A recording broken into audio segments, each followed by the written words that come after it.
feeling like I'm Akademiks. Can't ride no wave. Why y'all say it's unlisted?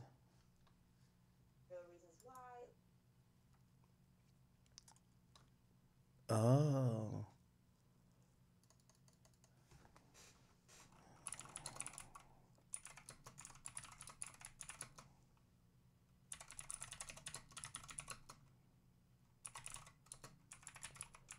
Hold on. Okay, this is the woman's real reasons why or what really happens. They don't know because they wasn't. So apparently this was on the Soft White Underbelly YouTube channel, the archives, and apparently this was this video came out before all the allegations. So just to put in perspective, this video is before any allegations are made. There, and that would affect me emotionally, but I got myself into a situation where I was about to get sex trafficked, and this was like, what? This was like 3 years ago. And I was just like, it was a close one. You know, I came up on this prince, and he was Arabian, and he flew me to Miami, and he said I was going to be there for 2 weeks. We were in a $30 million house, and I ended up being there for a month, and I had to escape. Okay. And we were meeting so many girls, and girls from Love and Hip Hop was coming in the house, and celebrities was there and all of this stuff. But it started to get real weird. You know, it was a lot of drugs, and like, I don't do hard drugs like that. Like I was smoking weed, you know, and they were doing hard drugs and stuff. And it was just like, it was getting like my gut was telling me something bad is about to happen. But he was trying to like distract us with buying this stuff. We was going shopping and doing all these things. And for some reason, I felt like I'm used to getting shit. But like this right here, where am I about to be tomorrow? And why are we still here? So then he says, well, we're going to go to Cuba. So the girls start talking in the house, and they're like, girl, I got to get back home. And he said that I can't leave. And I'm like, well, what is he going to do with us? Then, you know, we had went to some celebrity's house, and we ended up at P. Diddy's house. And I just started hearing conversations, and I just got sex trafficking from it. Because, you know, I heard the prince saying something like, oh, you can have whoever you want. Like he was like selling us, you know? So I'm like, is this sex trafficking? Like, what the? And it gave me a whole nother outlook on everything too. And I had to like really like pump my brakes on how I do things. And maybe because a week before that, I had just said like, I want to be in Miami. I want to be around royalty. I want a nigga to spend this much amount. And I realized everything that I said that I wanted, it came like the next week, but it didn't come how I wanted it to. And I don't like nobody saying I can't leave, you know, when I want to. Like if I got to get back to LA, handle some business, I'm a mother, like, what you mean I can't leave? So you have kids? Yeah, yes. How many kids? 5 kids. You have 5 kids? Yes. So you need money to take care of them. Are you raising your kids? Oh yeah, I'm raising my kids. They're all with me. But at a point in time, I'm gonna keep it real. They wasn't. You know what I'm saying? They are now. They wasn't. It was always at my grandma's house, at my mom's house, because I had shit to do. And I was in the music, you know. I was singing with YG at that time. And I had been for like a long time. But in and out of that, the music wasn't paying. So I really had to finesse. And I would be meeting like people in the industry, and I'd be finessing them too, you know. But I made sure with them, we would have like relations, but I wouldn't like have sex with them because I didn't want it like coming up. Like, oh, you fucked that producer, or oh, you did that, right? So I was real low key, but they understood, like, you know, you got mouths to feed. But at the end of the day, I've been through so much, and I always think like, why do I do this shit? Like, you know, All right, man. What we ain't gonna do, chat, is to. So even me, I'm fascinated about, you know, as much as you think I'm industry, I'm fascinated about like the depths and levels of power, and the idea of not necessarily coercion, but what people do to convince you, right? like hearing this woman's story isn't that, it doesn't jump off the page to me. Why? Entertainment and sex work have always ran parallel. I'm going to be very honest with you and very clear with y'all. People have tried to, rappers, for example, I'll give you this as a thing, right? And I don't think, well, I don't know if this is sex trafficking. I don't know. But this is very normal, just to let you know. At got some clout. At runs a media platform. They call me powerful. I just be at the crib, but they call me powerful. That's what they say, right? Rappers, executives at times want me to come out and hang out. Really, they want to just be cool with you, that they could get access to your platform, that they could use it as a funnel to send whatever they want to send through to make them a lot of money, right? Like, that makes sense, right? I don't want to go nowhere. Like, even these days, I don't want to go to, I've gotten invites from some of the most powerful people to like, yo, when are you coming out to LA? And I'm like, never. Like, LA's dead to me. I don't ever want to go to LA. Like, LA is just weird. I like Miami though, but like, I haven't gone anywhere recently. This is what happens in the industry. When niggas, and I'm not saying necessarily me, but they have said it to me. Like, yo, the way to encourage someone to come out, or even get somebody to somewhere where you can have a meeting with them, but you want them to have fun, that maybe they could agree to maybe doing a deal with you or something like that, they offer women. That's definitely a fact, right? Like, I mean, like, that shouldn't be news. Yo, I got bitches for you. Like, I mean, you don't even gotta be rich or famous. Like, if your homie tell you to come out to the spot, you might be like, oh, nigga, I'm lazy. I'm in the crib. I just worked a double. You'd be like, yo, I got a bitch for you right now. Like, yo, she bad. He sent you the picture of her gram. You're like, I'm getting ready. Like, that's kind of, so the industry uses that on steroids, right? So it's like, all right, bet. I want to be cool with Ak, or I want to sign artist A. I bring them out, and then I have a lot of women who are just kind of around. They're not going to know they're sex workers. For all they know, they just think I'm the fucking man. I'm here. I got a bunch of quote-unquote sex workers I done paid to fuck whoever. They come around me. We talk a little business. We have a little whatever. Yo, he sees one girl he likes. Like, I could act like I'm the dude set. Yo, oh, you like her? Yo, I'm going to put you on. It's a sex worker. Tells the chick to go fuck you. You over here thinking, damn, oh man, this guy is pretty cool. Like, he just, damn, yo, he, like, this is my man's. We chilled. We talked some business. He got the bitches who I'm fucking. Yeah, you end up doing business with the nigga. Really, the nigga just brought in some prostitutes, some sex workers, and just paid them to be there, that they could, that's how, like in reality, like, someone told me this, and this is very true. The most important business meetings are never done in the office. They're done in the strip club, the nightclub, is done at somebody's crib, is done at after parties. Because at the end of the day, people's minds, fuck logic. If a nigga basically, play this. If I'm like some big powerful guy, I'm Diddy, okay? Just for the scenario, I'm Diddy. Just for the scenario. I want to do a deal with you, right? I bring you out, whatever. Like, we talking this and third. Like, the smart guys, and I've heard that executives do this and A&Rs do this. They'd be like, damn, well, you never fucked the Asian bitch? What? Man, come on, man. Like they find out your kinks. Like, they basically just, whatever your desires are. Like, you know what I mean? Like, I think I just told a story, like, I won't mention the name now, but it's just like, fucking executives trying to sign an artist, learns what car the artist likes, buys the artist a car before he signs. Why? Let me give you whatever desire you have that you could sign this paperwork. Okay, yo, you never fucked an Indian bitch? I got you. Oh, where you never did know? I know you had to have a threesome. You never had a threesome before? Man, who the two baddest bitches in here you like? Them two? I bet. Say less, man. I got you. Yo, matter of fact, yo, you're the guy. Like, yo, you gotta do this deal with me. All right, I'm gonna listen. These hoes, I got them. Like, I'm gonna, by the time you're gonna fuck both of them tonight, you on cloud 1,000,000. You end up fucking both chicks. You're like, damn, this nigga really like that. He told me what was gonna happen, and it happened. Granted, these are fucking sex workers.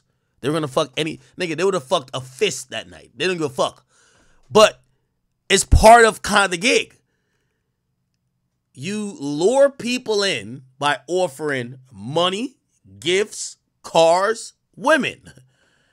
Now, again, this is what I've seen, like, kind of just been like freely thrown around there. You know what I mean? Like, you'll go to an event, it might be like, yo, come to this boat party. And you go to the boat party, it's like 40 bad bitches. Like, shit, I've been there in Miami. All 8s and up. You're like, God damn. And all of a sudden, you know what they say to you? You be like, yo, damn. Yo, which one's your girl? Ain't none of my girls. They're all your girl. You what girl you want? Yeah, like, they do offer women up to people. If you a hot rapper, about a sign, an A&R probably gonna get you some pussy, some weed, some coke. Like, that's just kind of what happens. Nobody's gonna officially talk about it.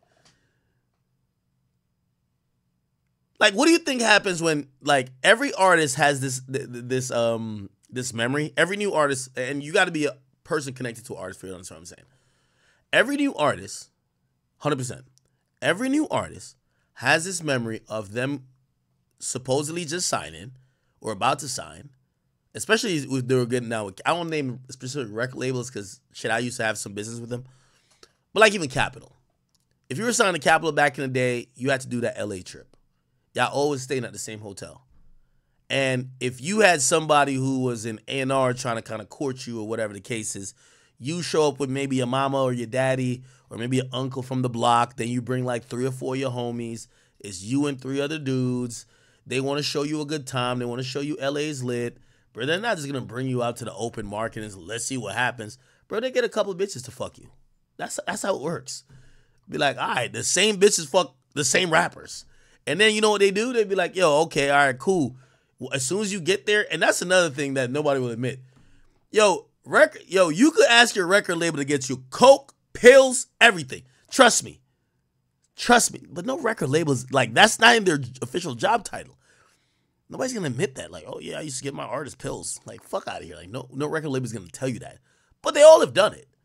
Because if an artist is in the studio and says, yo, I need a perk right now, man. I need a perk 30. And your A&R is sitting right there. Trust me, calling somebody to get that for you. You get what I'm saying? So it's like, there's a lot of like this like weird like gray area shit. But essentially, music and entertainment goes hand in hand with women and prostitutes. Like, a lot of these women are offering up, like, sex workers. Sex workers get used in the like. I could imagine trying to say I work at, let me not bring up some agencies because I am signed to an agency, but if you're trying to sign somebody to one of these, the big 3 agencies, and you bring out, and this is a movie star, and the movie star says he likes strip clubs. Bro, you think you're not about to bring him out to the club, use the agency card, buy a bunch of bottles, get a bunch of singles, and then tell a bitch to suck his fucking dick, that you could get him to sign on? When he has that experience, I ain't gonna be like, yo, that's the guy. Yo, I gotta sign with this agency. He know, like, he had me. I had the most lit time of my life. So of course, sex work goes hand in hand with the industry. I guess we have to figure out which part does it turns into sex trafficking. You get what I'm saying? Because I'm gonna be honest with you. If it's illegal for sex work to be involved with the industry, everybody go to jail. Everybody just check in today. Because these executives, these A&Rs, your manager, everybody's going to go. They're going to pay some bitch to suck your dick. They want you to be happy. They're going to get you some drugs and some pussy. That's how it works. Like, this is nothing crazy.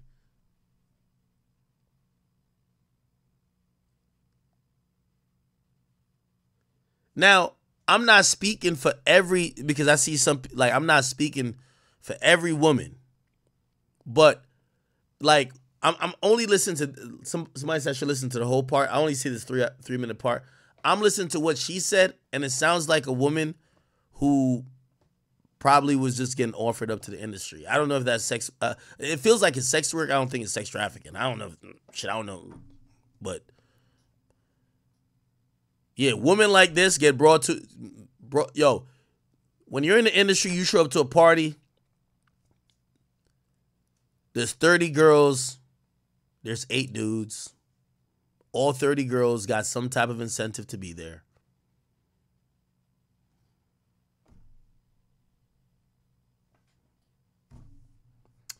Now, again, I'm only speaking to this is sex work and how it relates to the industry. I'm not speaking towards the Cassies and whoever else who believe they got literally R-worded or taken advantage of. I'm just only speaking towards sex work. So I know some of y'all are shocked. For me, I'm not that shocked, and I'm saying that's not abnormal. If you go link with, if you an artist that about to go link with Atlantic and they fly you to New York, and the person, the A&R or whoever who's like chopping it up with you, you tell them like, yo, say you have like you coming on a Friday, they're hoping you sign that Monday. They're gonna wine and dine you. Oh, go to dinner with so and so. You got studio time here. That's how they do it. That's how. If any artist who's ever got the wine and dine treatment from these labels, that's how they do it, bro. You got dinner tonight. You have blah blah blah blah at you have studio the next night. Oh, and by the way, if you want to go out, you have a section at this spot. You get what I'm saying? Like a lot of that comes with the artist being like, all right, but what's up with the bitches?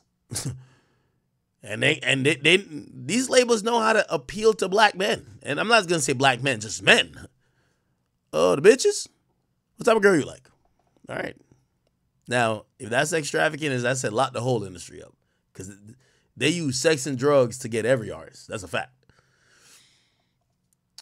Okay. Speaking of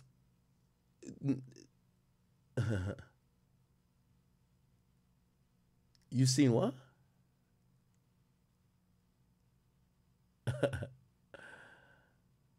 Okay. All right. Anyway, maybe I strayed off the path for a second. Let me show this next thing that's happening. So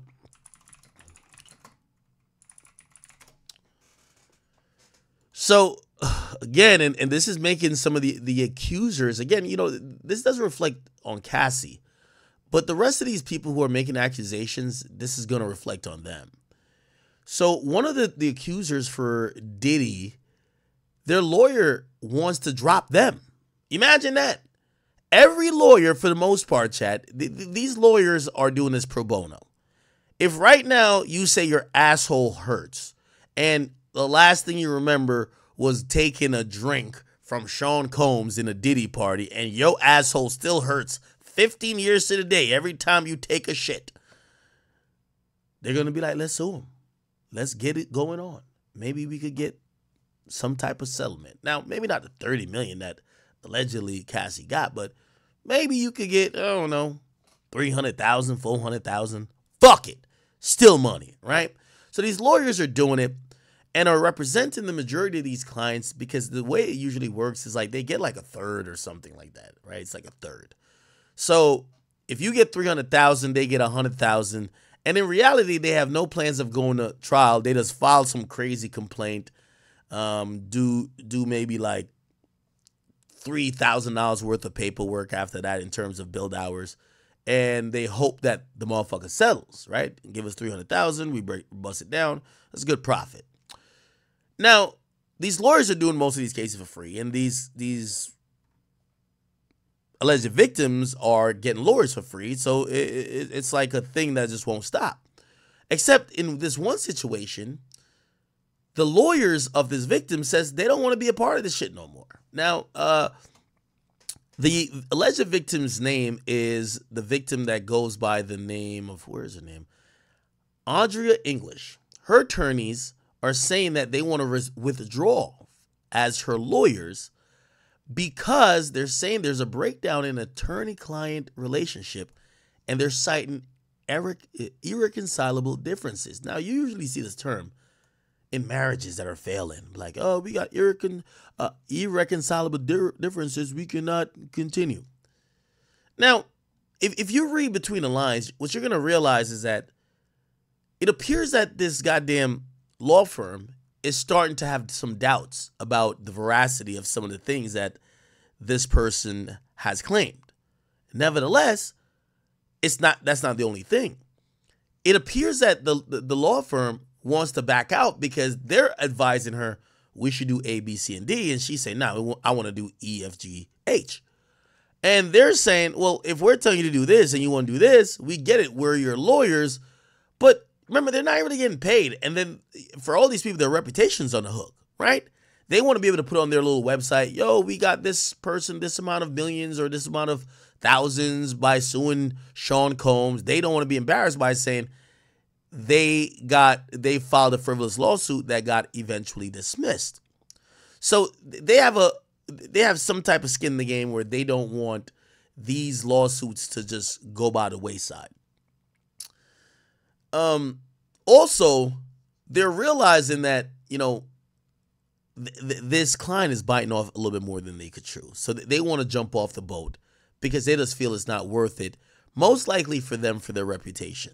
Okay? Now, I actually have all the documents here, and we're going to go through it. But if you don't know who this is, we could Google her name. Her name's Audrey English. And let me see if I could get like some sort of summary on her accusation against Diddy, right? So let me see. Here we go. So 3 months ago, this is her, okay? Another woman is accusing Sean Diddy Combs of sexual assault in a lawsuit. Adria English says she worked for Combs from 2004 to 2009. In the complaint, she accuses Combs and other defendants of using her as, quote, a sexual pawn. This is the 9th lawsuit against Combs since November and the 8th directly accusing him of sexual assault. One of the cases, filed by former girlfriend Cassie Ventura. Okay. So that's the woman in question. By the way, her lawyer, the attorney for Audrey English, actually spoke not too long ago before they filed new documents saying they want to drop. I think that the average folk and legal scholars are all just kind of like gobsmacked about. He was denied bail. I wasn't gobsmacked about it. I actually predicted he would not get bail, given the circumstances, given his status. He's an alleged billionaire. What's $50 million? I want to ask you about your client, Adria, and how much the feds talked to her beforehand, because I know in the lawsuit she names Tamiko Thomas, says she was like a Ghislaine Maxwell. Well, in our scenario, the feds already had their case and had a substantial over 100 witnesses at the time that we filed our case. So the conversation was pretty brief. Looking at the indictment, it seems like it was. Okay, so that's the lawyer for Audrey English, right? Let's do this. So let me put up the indictment, or not the. Let me be very clear, not indictment, but the criminal allegation, the criminal complaint. So this is Audrey English. This is the lawsuit that she sued Diddy. She sued Diddy, Bad Boy Entertainment, Sean John Clothing. She sued everybody. Combs Global Enterprises, Tamiko, Jacob the Jeweler, Vibe Magazine, Penske Media, which I think they own. What does Penske Media owns again? Penske Media. They own some like hip hop outlet. I can't remember which one it is. What do they own? Jeez, sorry. I'll tell you what they own. They own Variety, Rolling Stone, Deadline, Billboard. Like, come on. So Penske Media, John and Jane Doe, which means unnamed people and unnamed organizations. Okay. Let's go through this a little bit to see what she was saying. She was basically saying that, she piggybacked off. She started off her preliminary statement by mentioning Cassie and essentially recapped all the lawsuits that was filed before her. And, wow, even put Trey Songz in here. What the fuck?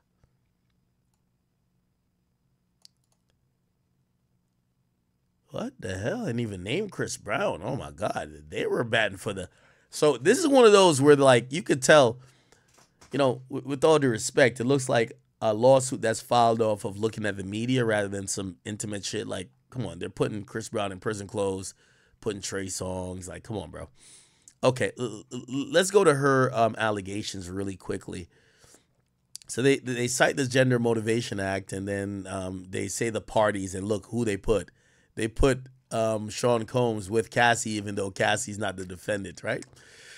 All right, okay. They mentioned a bunch of people. They mentioned French Montana, all these people. Cool. Let's get to the allegations, because that's kind of what we need to see. All right, so they start talking a little bit about all the defendants, Vibe Magazine, Penske Corporation, yeah. Oh, they said Vibe is owned by Penske. Okay, that's why. All right. Okay, cool. And then here's the plaintiff. The plaintiff, let's read a little bit about her. She's an individual who's a citizen of California. In all relevant times, she was domiciled in the state of New York. Prior to moving to New York, she participated as an actor in the adult film industry under the name Amun Unique. Okay, so already we know, third sentence in about this person, we have a porn star or someone who's a sexual entertainer, an adult entertainer. Let me be very clear. Not porn star, because I don't know what the actual definition of that is. But she worked in the adult film industry under this pseudonym, Amun Unique. She participated in 8 adult films prior to moving to New York, which were done while the plaintiff was a teenager. The plaintiff was coerced by veteran porn star Jake Steed into doing these films with promise they would never be viewed. So she said she only did porn because they would never be viewed.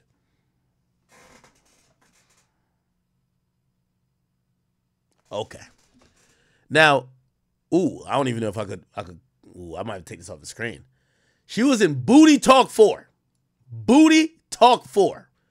I mean, no, there's titties on this. I can't show that. Wow. Wow. This is a loss. It has fully nude. This is crazy. There's fully nude pictures in this lawsuit. What? Chat, there's fully nude. Like, I'm looking at titties and ass and pussy right now. I got to scroll down. Wow. Oh my God.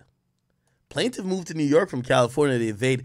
Hey, I actually learned this from my own lawyer. My lawyer said, listen, you could tell that a law firm or lawyer is overzealous when they're claiming that their client was sexually assaulted, but they have no problem putting in the original complaint that's viewable by a Google search, a naked picture of their client.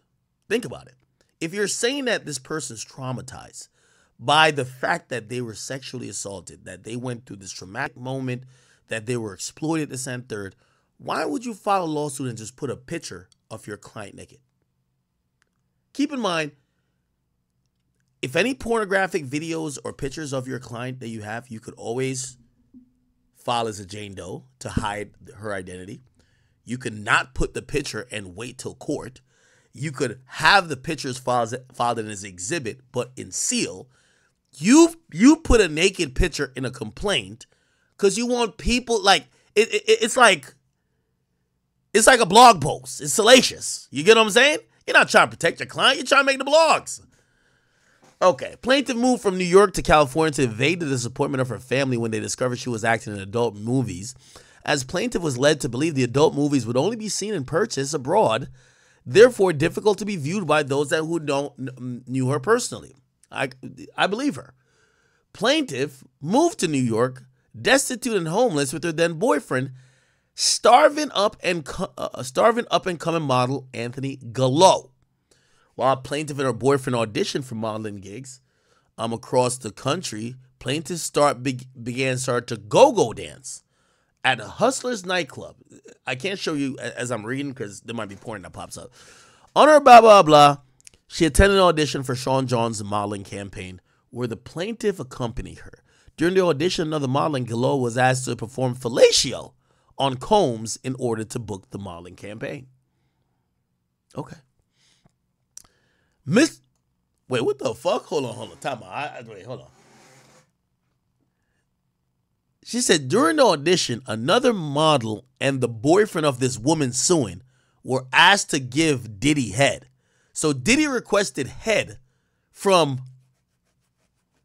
a nigga and Another nigga? And I guess one of the niggas was her boyfriend. Well, you never know, it's Diddy. Mr. Gallo refused, but was later approached by employees, defendant Thomas, offering new terms. The terms being that Mr. Gallo could still book Sean John's campaign if he commanded the plaintiff to work Mr. Combs and BBE's upcoming white party in the Hamptons as a go-go dancer. As plaintiff was a well-known and talented and highly sought-after dancer at the Larry Flint's Hustler Club. In an effort to assist Mr. Gallo, desire to become a model, the plaintiff would agree to what she believed to be legitimate employment with defendant Combs and BBE's entertainment at the white parties in the Hampton, blah, blah, blah, blah. Okay. So, okay, cool. So apparently they go to this white party. I just gotta make sure there's no porn. All right. Is this naked? Oh, fuck, I can't tell if this is naked. Hold on. Okay, she has a top on. All right. All right, so the plaintiff believed this is a legitimate opportunity. She was picked up by Thomas in a car driven by one of the defendants. Okay. I'm trying to get to the part that she said she was sexually assaulted.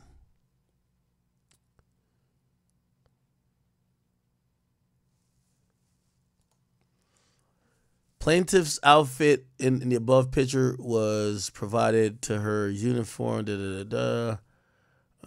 She was away from the party, congregated. She was used as a break room. She was encouraged directly by who's defending Thomas? Fuck, I got to see who that was. Give me 1 second. Let me just view who that was. Who's defending Thomas? That's not the Big Joe dude, right? Who's Thomas? Defendant Thomas. Give me 1 second. No, it's Tamiko. Tamiko Thomas. Who the fuck is that? They had a picture of above. We're not going back above, though. Plaintiff was instructed, blah, blah, blah, blah, blah. Okay, cool. Plaintiff was strictly instructed by defendant Combs on which bottles of alcohol and champagne female employees were to exclusively drink from, and also required plaintiffs to take narcotics offered by a white party guest. Despite forced to be in drink copious amount of alcohol and consume illicit narcotics, the encounters plaintiffs was forced to endure was excruciating. So she remember, okay. Plaintiff performed at the expectation of defendant Combs, was personally thanks for obedience by Combs, was subsequently invited for future employment at white parties, paid in cash at the end of the night, typically ended between 4 and 6. Once the party concluded, plaintiff was paid by the defendant Thomas, who was given the money from Combs. All right, cool. Let's see. When was the sexual assault happening? Okay.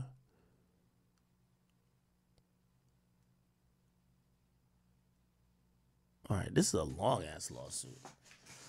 Defendant Thomas was to defendant Combs as a Ghislaine Maxwell to Jeffrey Epstein. We've seen this in so many of these lawsuits. Oh, boy. Okay. Combs makes promises of career advancement by way of music artist to the plaintiff. What? This is her again. All right. Man, this is long. I'm sorry. I can't read all this. Okay. Here's the point. Her lawyers that filed this whole lawsuit, 114 pages, as you can see, chat. Right? Like, it would take us a while to just go through all this bullshit. Right? Essentially, her lawyers are now saying they want to get out the case. Let's go to why, right? They filed this motion yesterday or 2 days ago in court on October 2nd, 2024, and it goes like this. The law office of Ariel Mitchell, which is this person here, so her law office, and the supported law offices submitted this memorandum of law in support of a motion, basically saying that it wants to withdraw as counsel of record for the plaintiff, right? This is what they have said, okay? Give me a second. All right. They said the argument is a few things. The argument is that it said there are 4 independent and satisfactory reasons to grant the attorney's request to withdraw as the plaintiff's counsel. The first one is The plaintiffs have provided conflicting instructions that make it unreasonable and difficult for attorneys to effectively represent the plaintiff. So a lawyer may seek to withdraw, so they cite a bunch of case laws. Okay, cool. So what this sounds like to me is that this person is instructing their lawyer to do multiple things. Like, for example, if you're suing someone or you're being sued and you have an attorney, your attorney is going to say to you, hey, are you interested in a settlement? Hey, are you interested in a plea deal? Hey, are you interested in, how should discovery look? How should this be? Are you interested in mediation? Are you interested in whatever? And apparently they're saying that this person is giving conflicting things. Like, maybe they're like, no, fuck a settlement. We want to take it to trial. And then they might be like, yo, but if that nigga give me like $300,000 on the side, I'll just settle it. You get what I'm saying? Like, these would be very contradictory to what you're telling your lawyer to do. Your lawyer's supposed to act on your behalf. So I'm guessing something of the sort might be happening. Second, there's been a breakdown between the attorney-client relationship between the attorney and plaintiff. Let's read. They're saying that there's been irreconcilable differences, and let me see why. There's a deterioration in the attorney-client relationship. And, yeah. So who knows what that means? It means that they're probably beefing, right? Like, yo, we're not dealing with each other on civil terms. We're not speaking to each other as frequently or as necessarily as a client and a counsel should be speaking. So that's what that is. Third, there are irreconcilable differences. So I'm guessing they're beefing over certain things that are just whatever. The existence of irreconcilable conflict between attorney and client is a proper basis. All right, cool. So there's citing stuff. They don't necessarily say what. Okay. Here we go. Okay. They're saying a counsel ethically could withdraw where the client insists upon a course of conduct that is contrary to judgment and advice of counsel. For example, let's say, they're going to have a investigator look at all these claims, and they might be like, hey, listen, we're not fit to go to trial.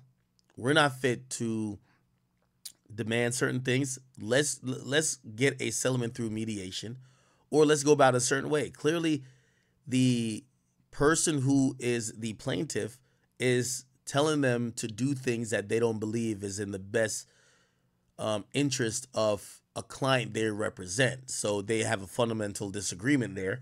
And that probably is, are we going to trial versus settlement, or, hey, are we going to press going forward about certain type of discovery, this and third, as opposed to maybe the attorney says, hey, we have some holes in our case and we want to avoid certain things. So there's fundamental differences. We don't know what. And fourth, they're saying that the plaintiff violated agreement between the plaintiff and counsel. And let's see what. After being warned several times about the plaintiff's tone and lack of respect, the plaintiff continued behavior and self-destructive activities, and the attorneys tried to mitigate further damages that the plaintiff was causing her case and herself. Attorney and plaintiff therefore entered into a separate agreement on September 24, 2024, in an attempt to prevent the plaintiff from continuously undermining the attorney efforts and overall case. Plaintiff subsequently breached that agreement on September 26, 2024, thereby forcing the attorneys to have no other choice but to withdraw. Should be noted that even after breaching the agreement and told the attorneys would no longer represent the plaintiff due to the breach, plaintiff continued to text attorneys as if nothing had happened. Attorneys were recently contacted by another law firm who the plaintiff has contacted for representation after plaintiff violated the agreement on September 26, causing the attorney's withdrawal. Therefore, should not object to protest the court's withdrawal of attorneys as counsel of record. Okay. Okay. All right. And the conclusion kind of sums it up. To make this a long story, the reason why they're not saying definitively what the fuck this plaintiff has done wrong, why they no longer want to represent her, they basically said that, hey, we're submitting this request to withdraw, and if you want to know more reasons without us saying it here and fucking up her case for another attorney to take on, we will disclose that in what they're calling, and you know this by now, an ex parte meeting. So they're saying, we'll show up to your chambers, judge, and we'll talk to you directly without, Diddy's lawyers being there. and we will say why we want to be off this case. And yeah, and so for foregoing reasons, attorneys from so they want off the case. Now, there is some subsequent action to this, and then I'll just like wrap it up by telling you exactly what it means. So the judge actually denied the ex parte hearing in camera hearing, but then essentially accepted that there could be a letter written that will suffice instead of the in-camera review. So they're like, you could write me a letter and tell me everything it is. It won't be on the record. Cool, right?